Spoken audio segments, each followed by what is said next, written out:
first one is, how will you work with people with disabilities and their representatives to ensure that the national disability strategy is implemented?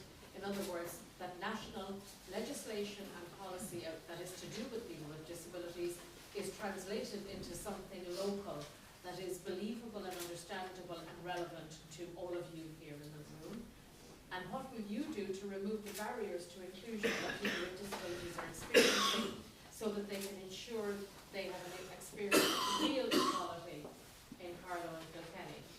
So basically, the question is about national policy and legislation, and it was referred to several times during the candidates' replies beforehand, but to make those tangible at local level, and then what the barriers are that may militate against people with disabilities being able to access those services, goods, and indeed the promises, thank you very much, PJ, for people with disabilities. And are very much an issue to be discussed here, and it isn't just about you can't seal off the area of disability from every other aspect of society, because it is actually all the services, the public wage, if you like, of people, that the social wage, if you like, that is being affected by those cutbacks.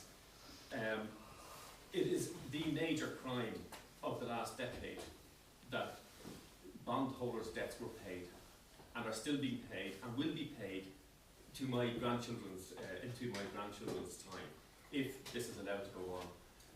And it has to be addressed, because that is why the money for services are being squeezed. I remember, just say, go back to show you how long this has been going on, because austerity isn't new. The Minister for Health's party, Desmond, closing down what would have been regarded as asylums without providing proper supports in the community. This has gone on for decades, where the progressive changes are being brought out, but the supports aren't in place. And trying to tackle the prejudice in the local schools is not the source of the problem. They will be dealt with leadership from the government if the supports are provided in place and leadership is shown from the government.